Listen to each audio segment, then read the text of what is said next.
Bueno, bienvenidos a Centro Ministerial Global, Educación de Reino, Conexiones de Reino. Hoy estamos en nuestra octava clase final de este diplomado, que seguro usted lo va a poder ver las veces que quiera, repasar alguna que otra cosa.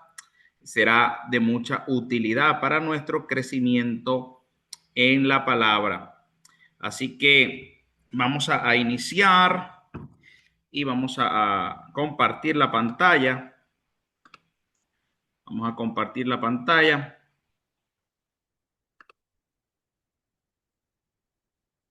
Vamos a compartir la pantalla.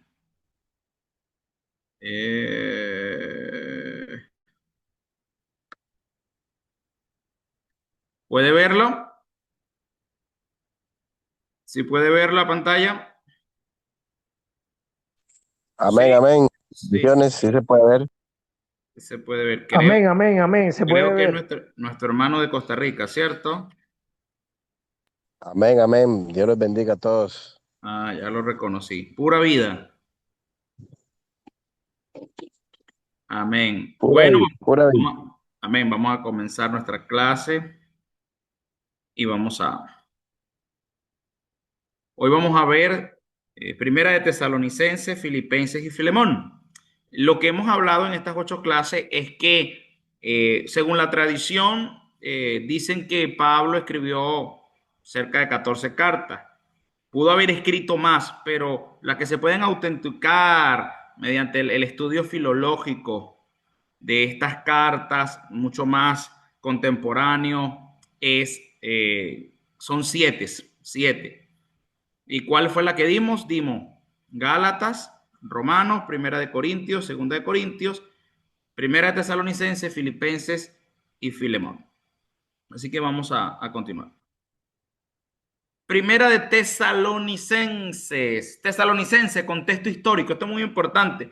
Antes de leer cualquier libro, antes de leer cualquier carta, hay que entender el contexto histórico de la nación, su contexto político, su contexto social, lo que sucede, lo que sucedía en ese tiempo, sus costumbres, etcétera, etcétera. Y en ese contexto histórico, o por lo menos en este contexto político, Tesalónica era la capital de Macedonia, una provincia del Imperio Romano. Tenía el estatus de ciudad libre, lo que daba cierta autonomía política y no estaba gobernada directamente por Roma.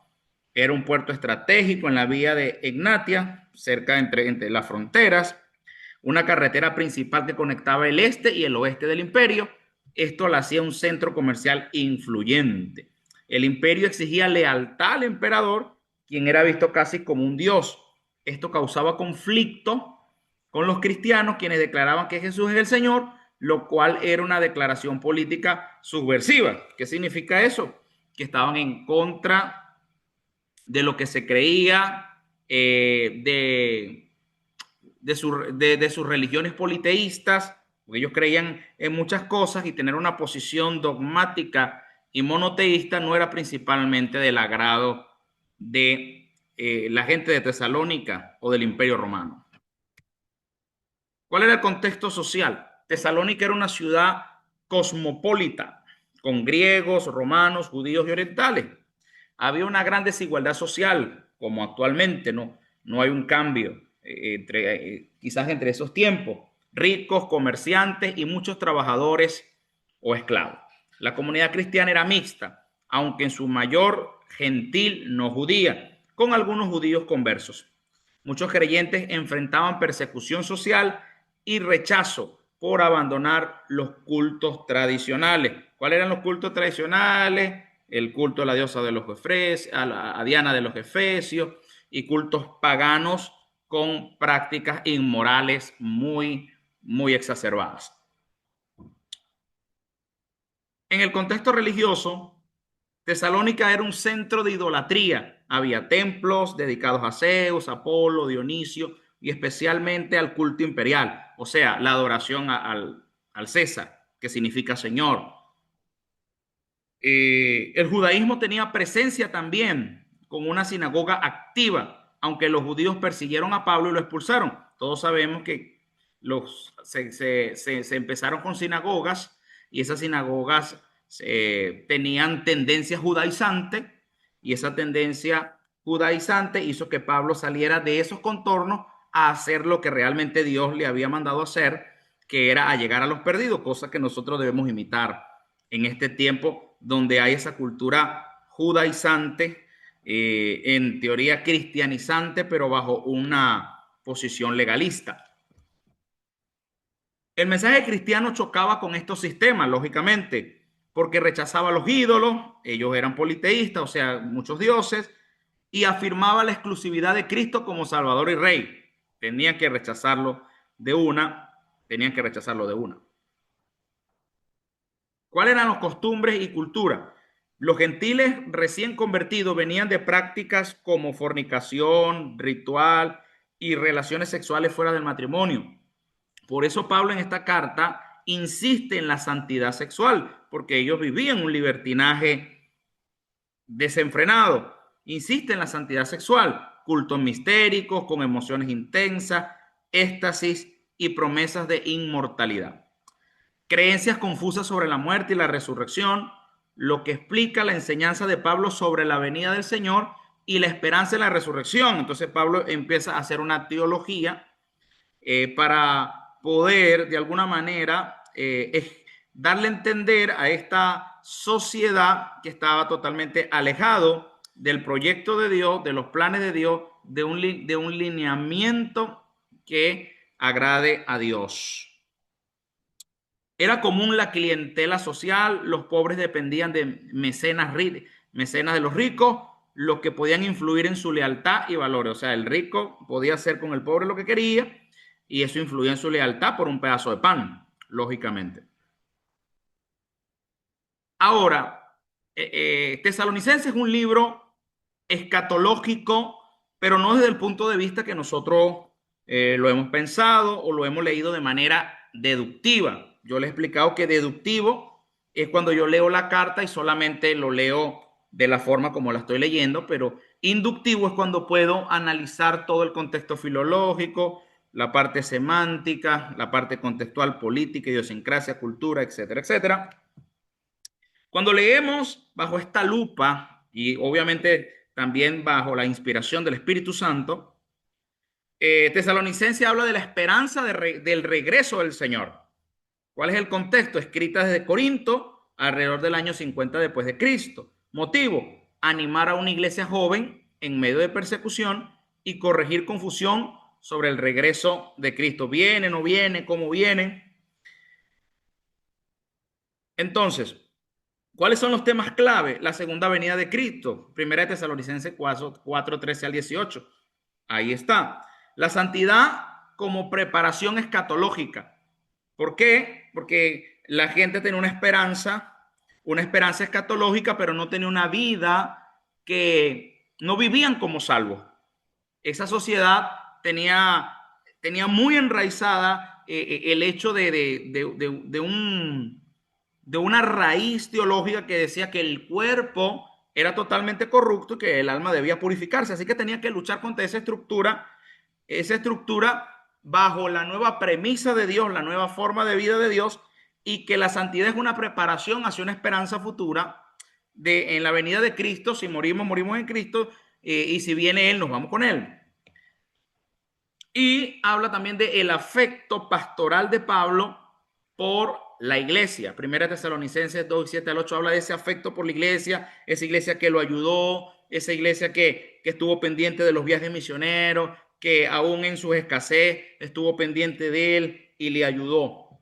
Palabras clave: parusia, que significa obviamente esa esperanza escatológica, el futuro; santificación, consuelo y vigilancia. Es una carta maravillosa que habla sobre la esperanza, la verdadera escatología y la forma de vivir la verdadera escatología, y que lo vamos a explicar. Lo vamos a explicar. Ok. Una frase teológica de Antonio Piñero, de Primera de Tesalonicense: representa el documento cristiano más antiguo. Aquí no hay dogmas desarrollados, o sea, no hay una teología sistemática, no hay un interés sistemático, sino más bien un deseo de traer orden, traer direccionamiento, traer consuelo y dar direccionamiento. Representa el documento cristiano más antiguo. Aquí no hay dogmas desarrollados, solo el fuego vivo de una comunidad que espera en el Señor. Como una comunidad que espera en el Señor, con sus problemas, con sus necesidades, con sus limitaciones, pero que su esperanza está en el Señor. ¿Cuáles son los errores comunes? Porque hay errores comunes al interpretar Tesalonicenses. ¿Cuáles son esos errores comunes hoy? Interpretar la parusia como un evento aterrador y no como una esperanza. La venida de Cristo, la gente la ve como un evento aterrador. No, la venida de Cristo no es un evento aterrador. La venida de Cristo es un evento de esperanza que va a traer la máxima esperanza y dilucidar todo el proyecto de Dios y salvando a sus escogidos. Entonces, eso es un error. Entonces, usar Tesalonicenses 5:3 cuando digan paz y seguridad para teorías conspirativas sin contexto es uno de los grandes errores que cometemos al interpretar esto como algo escatológico para nuestro tiempo. No era para nuestro tiempo, ya lo vamos a explicar. ¿Qué significa paz y seguridad según la filología y el contexto histórico? Esto es importante aclararlo. Esto es importante aclararlo. La filología, análisis lingüístico, eso es lo que significa. La palabra griega para parusia, la palabra griega para paz es airené, que implica tranquilidad, ausencia de conflicto, pero también orden establecido. No hay paz si no hay un orden establecido. Y la palabra seguridad en griego significa aspaleia, que transmite la idea de estabilidad, certeza, firmeza o protección. Ambas palabras eran utilizadas, escuche bien esto, en discursos políticos y propagandísticos del Imperio Romano. Era utilizado para ellos exaltarse de que ellos eran el sistema político que podía traer esa paz y seguridad.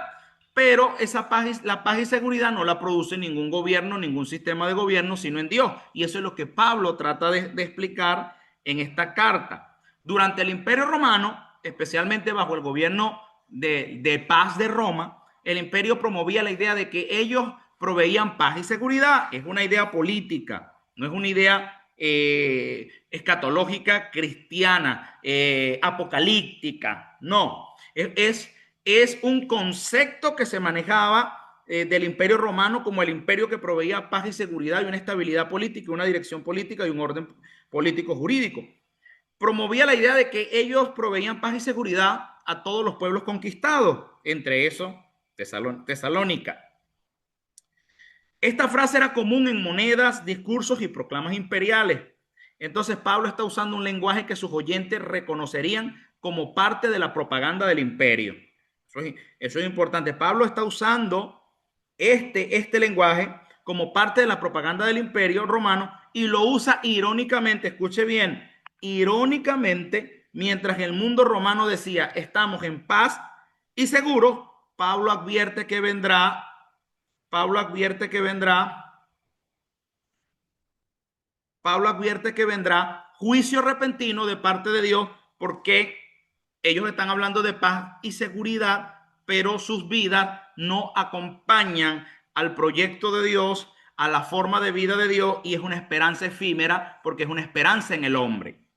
De eso se trata. Entonces,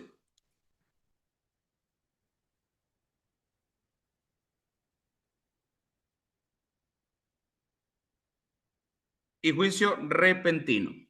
Vamos a abrir el...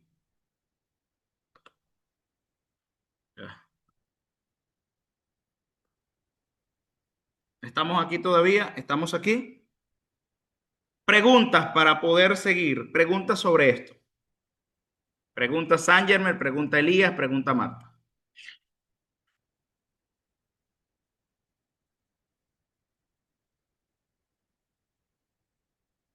¿Están ahí todavía?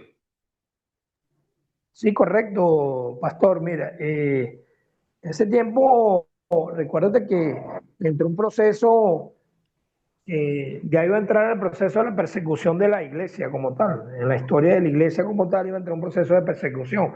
Por eso mismo, porque había muchos antecedentes que chocaban con el imperio romano. Uno de esos eran los cultos que se le tenía que rendir a los Césares y a los otros dioses. Y nosotros teníamos los dioses, nosotros somos monoteístas, que creemos en Dios y en Jesucristo y en el Espíritu Santo, pues.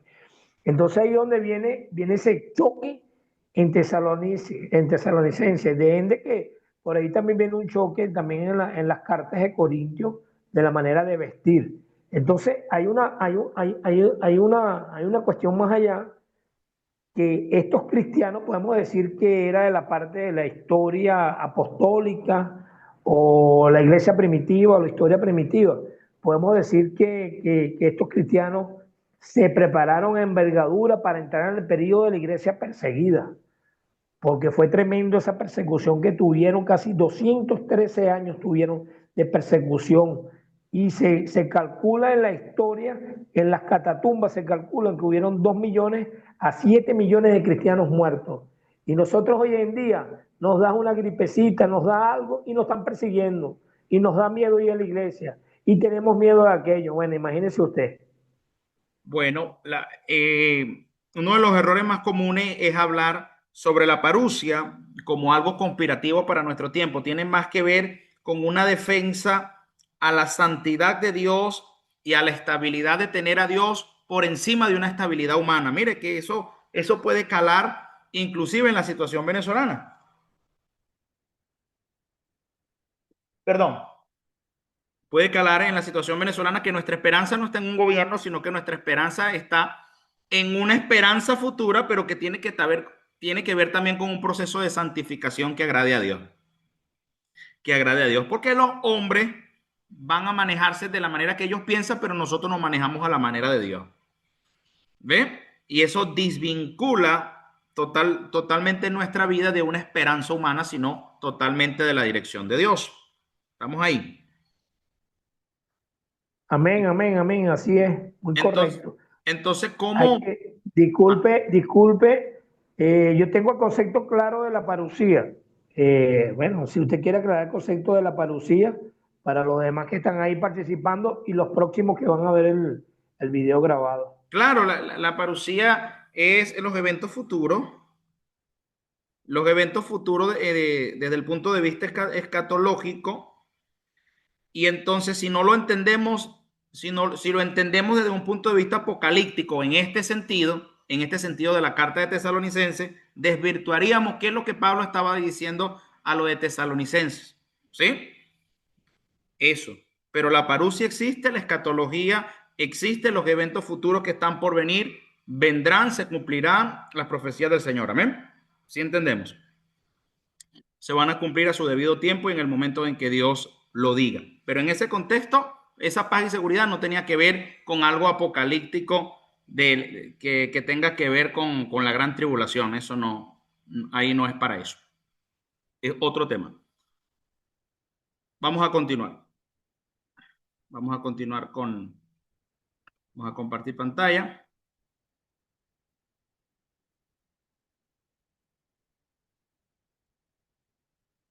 Esa fue lo que pudimos hablar un poco de Tesalonicenses. Ahora vamos a hablar un poquito.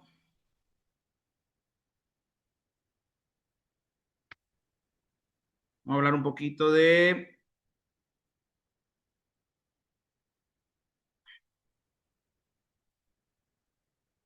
¿cuál es la conclusión teológica pastoral de Tesalonicenses? Pablo confronta la falsa confianza de las estructuras humanas, lo que decía. El mensaje es escatológico. Cuando el mundo crea que todo está bien, vendrá el día del Señor. No se trata de vivir confiando en la seguridad del mundo, sino en la promesa de Dios. Eso no pasará de moda. Eso no pasará de moda hasta que Cristo venga por segunda vez. Vamos a entrar a Filipenses. Filipenses, la carta del gozo en el sufrimiento. Esta es una carta de gozo en el sufrimiento. Contexto, escrito desde la prisión, probablemente Roma, entre el 60 y 62 después de Cristo. Motivo, agradecimiento por el apoyo financiero y exhortación a la unidad. Si alguno quiere la diapositiva, se la doy. Temas clave, la humildad de Cristo. Hay un himno cristológico en Filipenses del 2 al 11. El gozo en medio de las pruebas. La centralidad de Cristo en la vida del creyente. Escuche bien, eso es Filipenses, la centralidad de Cristo en la vida del creyente, y la palabra clave son gozo, humildad, unidad y ciudadanía celestial. Ahora, ¿qué estaba pasando a los filipenses para que Pablo escribiera todo eso? Sencillamente había gente que estaba muy marginada, había gente que estaba pasando por procesos muy difíciles, y Pablo traía una carta de consolación. No estaba desvirtuando y diciendo que se rían, no, sino que en medio del dolor necesitábamos buscar más de Dios para que podamos enfrentar este mundo. Ahora, ¿eso es correcto o no es correcto? Que en medio de la prueba, cuando buscamos a Dios, Él trae un gozo totalmente inexplicable. Así es. Entonces, esta carta a los filipenses habla de ese gozo. Frase teológica como de Carlos Barr, un gran teólogo, dice: Filipenses nos lleva al corazón mismo de la fe cristiana, el Dios que se humilla hasta la cruz. El Dios que se humilla hasta la cruz. ¿Cuáles son los errores comunes hoy al interpretar Filipenses? Sencillamente, usar todo lo puedo en Cristo. Filipenses 4:13. ¿Cuántos conocen el versículo? Hasta se lo saben de memoria, ¿cierto? Todo lo puedo en Cristo que me fortalece, pero fuera de contexto, como motivación personal, sin la idea de contentamiento en la prueba. No tiene nada que ver, no, hermano, tranquilo, va, todo lo puedo, no. Ese versículo trata para gente que está pasando en prueba. Entonces, usar todo lo puedo en Cristo fuera de contexto como motivación personal, sin la idea de contentamiento en la prueba. También, otro de los errores, malinterpretar el gozo como ausencia de sufrimiento. No, vamos a experimentar sufrimiento, pero en medio de ese sufrimiento también podemos experimentar el gozo de Dios. Porque la paz no es ausencia de problemas. La paz es estar tranquilos en medio de ciertas circunstancias. Así también el gozo, aunque no se descarta que en medio que estemos exentos de sufrimiento. En una sociedad donde el sufrimiento es catalogado como en una sociedad hedonista donde la autocomplacencia está a la orden del día, el sufrimiento es lo peor que le puede pasar, pero es algo que de alguna manera es natural en nuestra naturaleza caída, porque a través de esa naturaleza caída nosotros hemos tenido que experimentar todas estas cosas, y entre ellos el sufrimiento, y lo vamos a llevar. Por eso Jesús dijo: en el mundo tendréis aflicción, pero confiad, o sea, tengan paz, tengan gozo, yo he vencido al mundo, yo estaré con ustedes, porque yo mismo me hice hombre para sufrir al mundo, y aunque en algún momento tuve duda, puse mis cargas sobre Dios y Él me dio un nombre que es sobre todo nombre. Entonces, ¿qué pensamos nosotros acerca del gozo? ¿Qué pensamos nosotros acerca del gozo? ¿Qué piensa la iglesia acerca del gozo?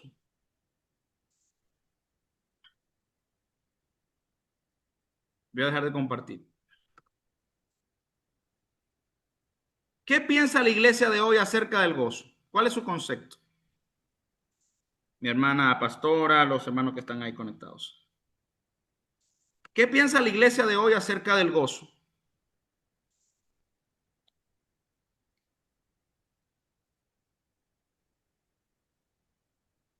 Se me fueron, no se me vayan ni se me duerman. Me excuso, pastor, porque no pude llegar a tiempo. Me excuso hasta ahorita. Ya entiendo. ¿Qué piensa la iglesia hoy acerca del gozo, hermana Marta, Elías, Ángel?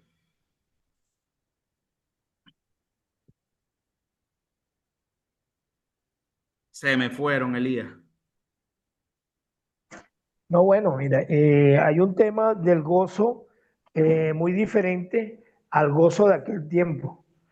Ahorita un gozo, cómo pudiera plantear yo este tema del gozo?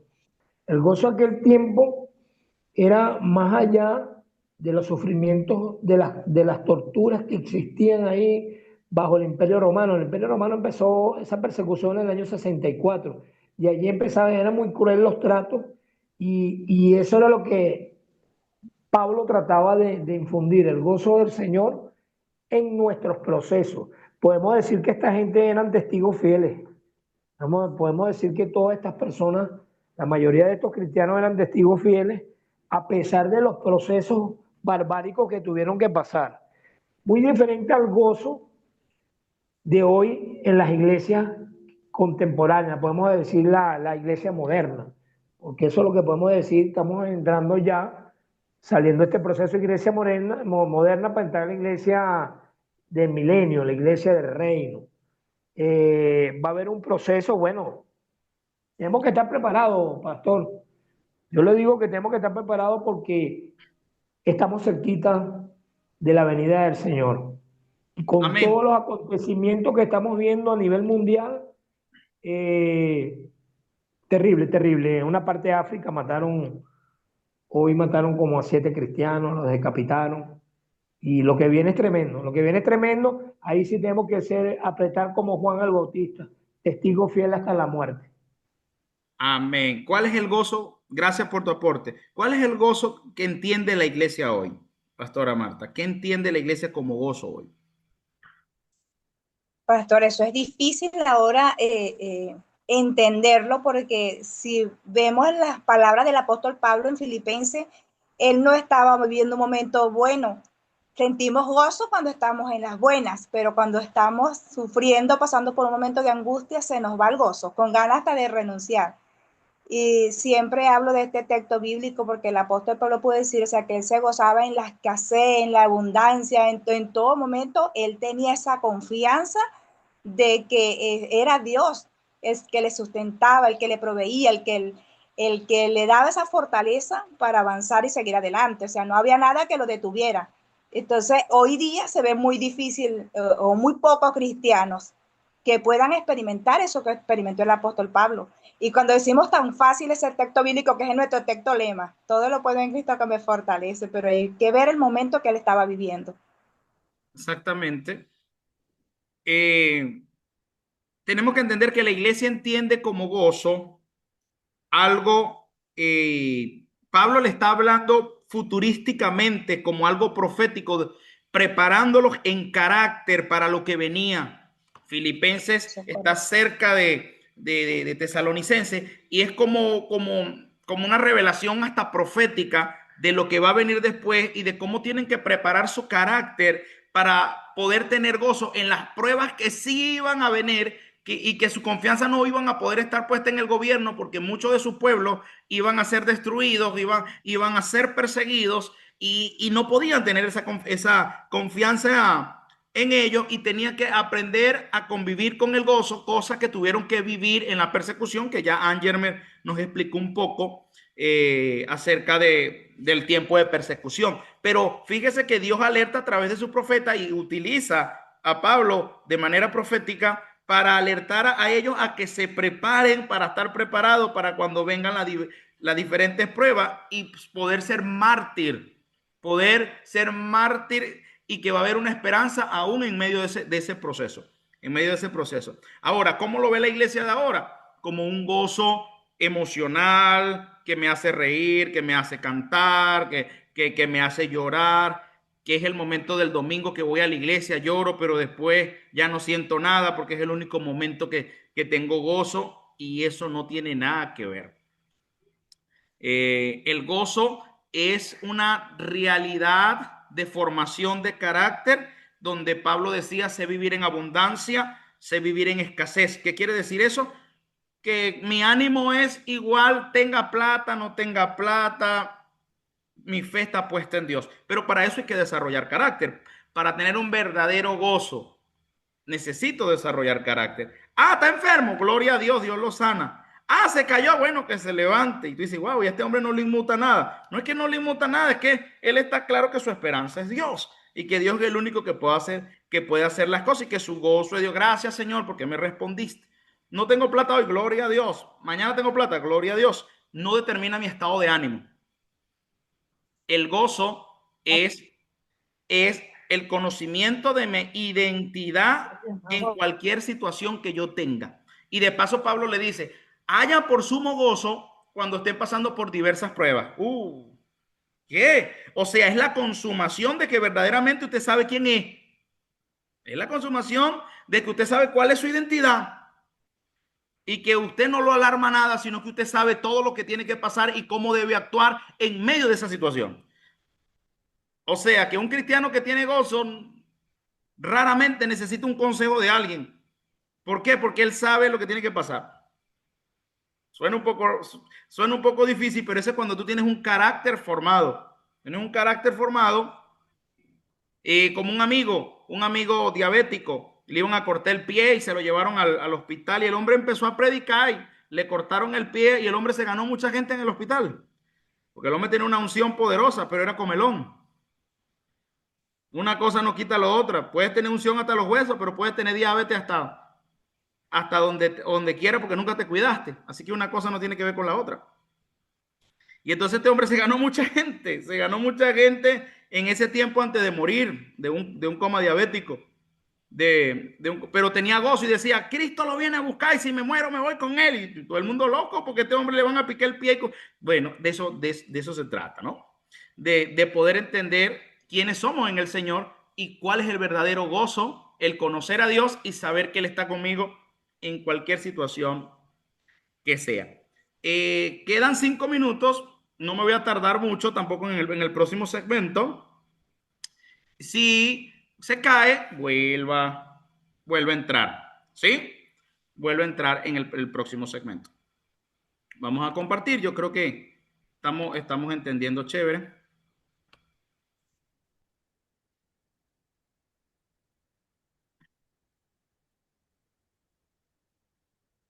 Estamos entendiendo chévere.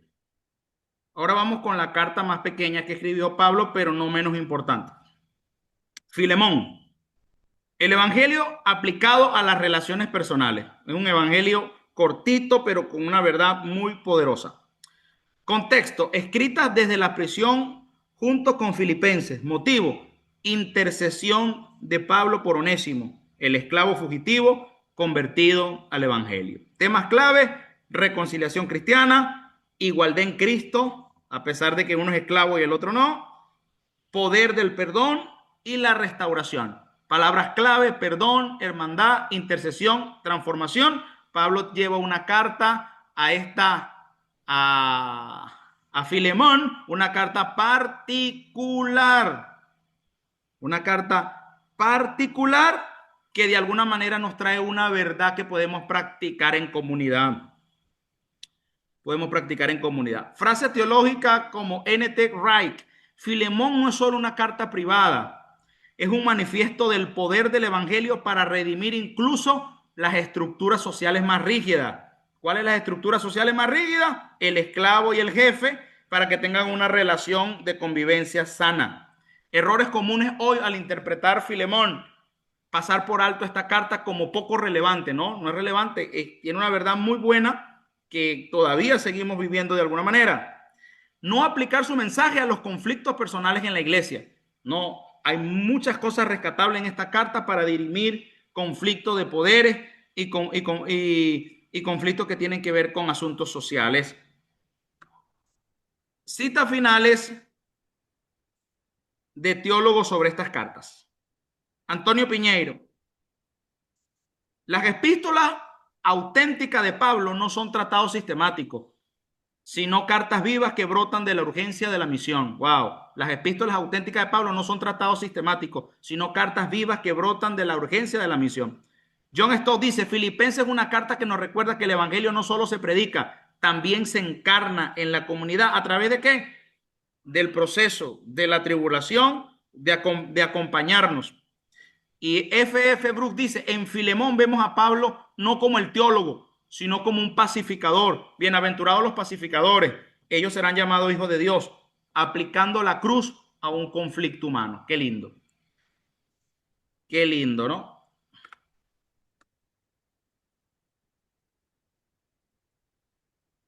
Mi última pregunta bueno, no mi última pregunta porque voy a hacerles otra, pero de esta diapositiva Estoy viviendo hoy con la esperanza de la venida de Cristo, el gozo en medio del sufrimiento y el poder del perdón en mis relaciones. Voy a volver a repetir la pregunta.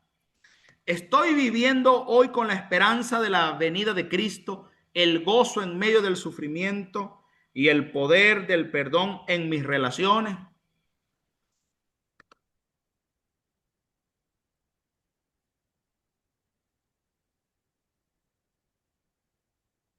Ya dejé de compartir. Puede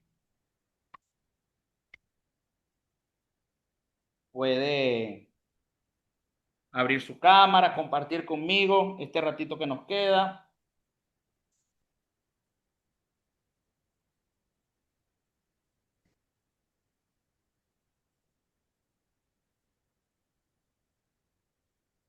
Ya dentro de un minuto puede abrir su cámara y compartir conmigo.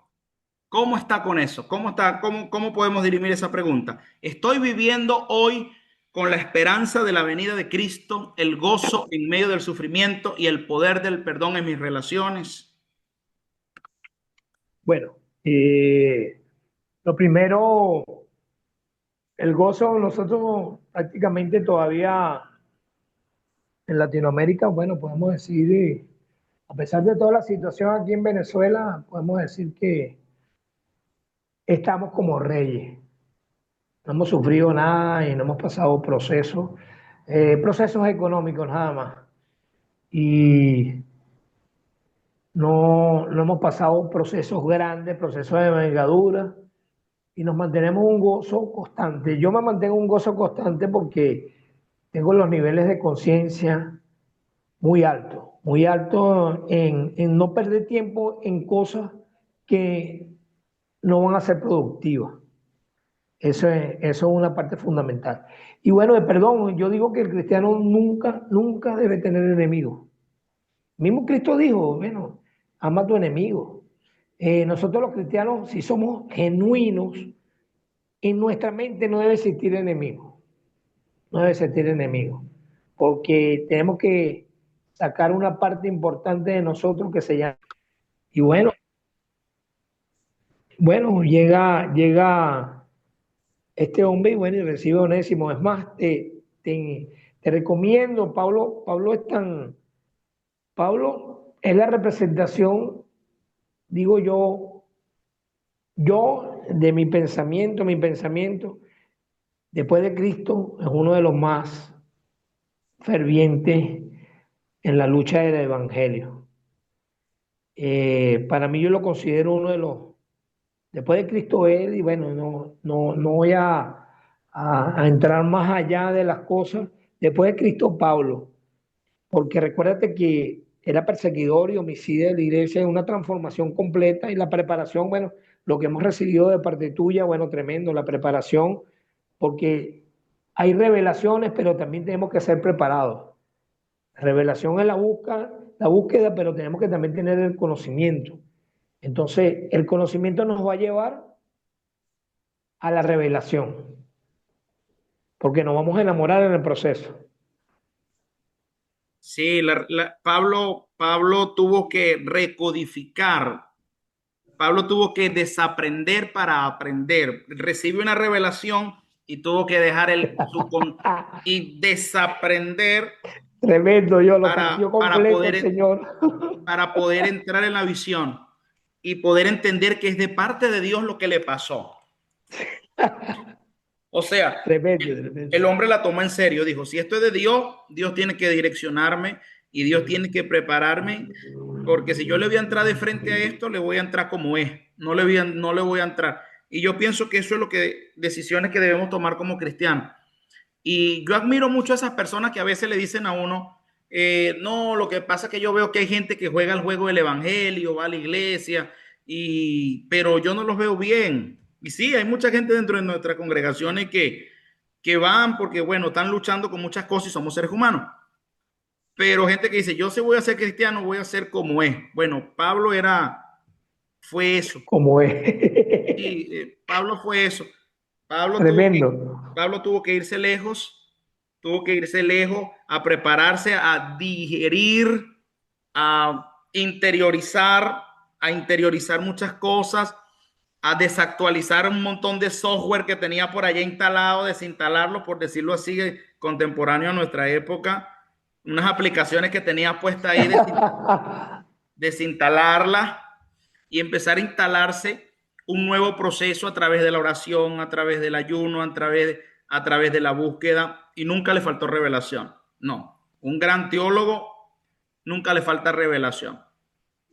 Un gran teólogo como Pablo no le falta revelación y no le falta ubicación. Cuando una carta iba a ser teológica, era teológica. Y cuando una carta era personal, sabía Personal, cómo. sí. Y nosotros debemos saber ubicarnos como pastores, como líderes, cuál es el lenguaje que debemos usar guiado por el Espíritu para que sea más eficaz cualquiera que sea el asunto, la prioridad.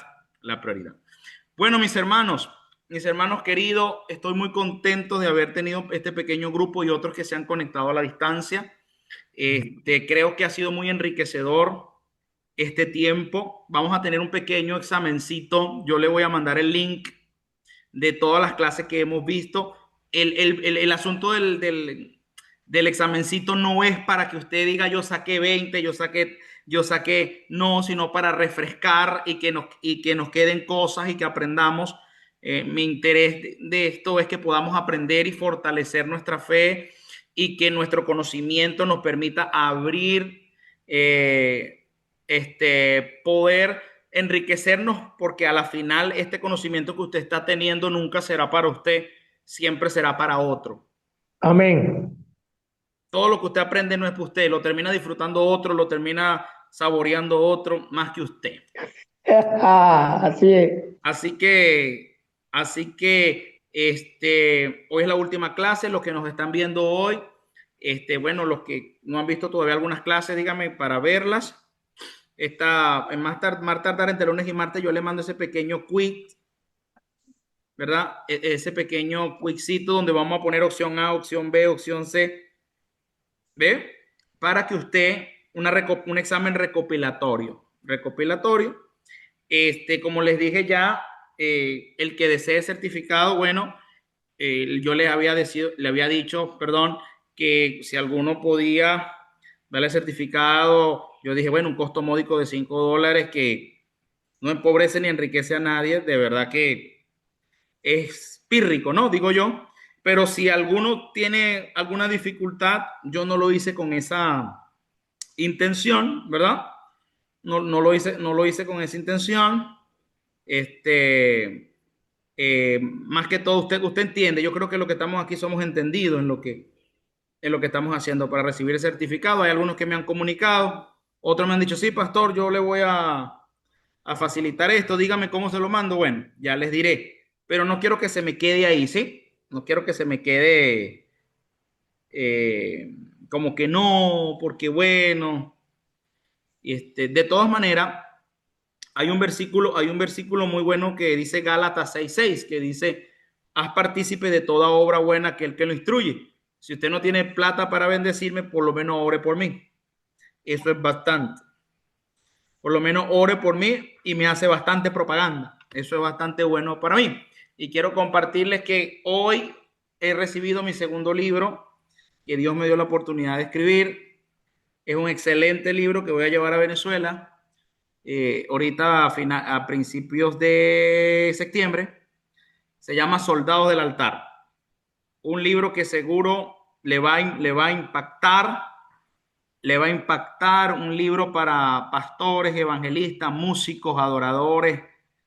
Seguro le va a impactar. Y le voy a... Me trae uno. Aquí está, mire, ve, se llama... Aquí te lo pago. Aquí vemos a unos soldados en el altar, ¿no? Con un uniforme, con un uniforme de soldados bien elegantes. Bueno, y aquí le voy a leer un poquito de lo que dice el libro en la parte de atrás. En la parte de atrás dice, no naciste para esconderte, naciste para pelear. Esto no es un libro de banca ni de rutina. Soldado del Altar es una provocación divina para los que ya no quieren seguir en piloto automático espiritual. Es un llamado urgente a quienes saben que el fuego del altar no es solo para calentar el alma, sino para forjar guerreros del reino. Aquí no vas a encontrar teorías vacías ni discursos bonitos. Aquí hay palabra de fuego, vivencias reales, verdades crudas y una voz que grita desde el altar. Es tiempo de presentarte al frente. Estás cansado de la pasividad, de la tibieza, de ver cómo el enemigo avanza mientras muchos duermen. Entonces este libro es para ti. Te vas a confrontar, vas a llorar y vas a orar como nunca y vas a levantarte diferente. Bueno, este libro me lo dio el Señor con esa temática. Así que me le hace propaganda por ahí. Amén. Entonces, bueno, quiero terminar. El otro libro que escribí, el primero, se llama Un problema llamado convivencia, que tiene que ver con la familia. Tiene que ver con la familia. Quiero orar para terminar este proceso, darle gracias porque usted se conectó. Porque usted se conectó, me tuvo paciencia. Me tuvo paciencia. Gracias, Pastora Marta. Gracias, Angermer. Gracias, Brown. Gracias, hermano Brown. Vamos a ver quién más está conectado. Josiel desde Honduras. Amén, amén. Bendiciones. Que el Señor pueda bendecirles. Oremos. Señor, te doy gracias por los que se conectaron y los que algunos los van a ver en diferido. Señor, que esta clase o este tiempo haya sido enriquecedor para todos los que decidieron verla. Señor, seguimos creciendo, seguimos buscando tu dirección, tu Espíritu Santo, que nos revele, que nos fortalezca para tener una vida abundante. 2, un ministerio fructífero. 3, Señor, que te demos gloria en todo. Te doy gracias, Señor, por esto y que esto sea una bendición también para que lo pueda ver. Dale sabiduría a través de YouTube, Señor. Te lo pido en el nombre de Jesús. Gracias, Señor. Señor, en el nombre de Jesús. Úsalo en gran manera. Gracias, úsalo Señor, como un instrumento para tu honra y para tu gloria. En el nombre de Jesús. Señor. Amén. Amén. Gracias, Josiel. Gracias a todos ustedes. A todos ustedes. Vamos a prender, no sé, la camarita. Quiero sacarle una fotico que me quede del recuerdo de este tiempo. Tranquilo, tranquilo, tranquilo, que feo soy yo y el Señor tuvo misericordia, no se preocupe. A Josiel, sí, porque hay que ver que uno sí es feo en el pecado, uno es horrible. Cuando lo agarra el Señor a uno, cirugía plástica. Sí, le mete cirugía plástica. Lo resura. Sí, lo pone bonito. Es como la imagen del Facebook. ¿En droga o sin droga? No, echando broma. Pero en pecado. ¿En droga o en no droga? No, y de verdad. Hay una oscuridad en la vida del ser humano cuando no tiene a Dios. Y eso es importante. Así que entre lunes y martes, la deformación. Le estoy mandando ese pequeño quiz y ahí le vamos a mandar el certificado al que haya estado en todas las clases. Si no ha estado en todas las clases, sea legal y diga, no he estado en todas las clases, yo le mando los videos para que haga esos resúmenes y todo. Amén. Se le quiere, se le cuida. Amén. Fuerte abrazo. Bendiciones. Bendiciones. Claro que sí. Pronto nos veremos, pronto nos veremos. Amén. Que Cristo, si Cristo no viene, nos vemos seguro. Cuando venga aquí a Costa Rica, aquí lo espero. Amén. Amén. Claro que sí. Eso es lo que dice mi mamá. Yo no le deseo el mal.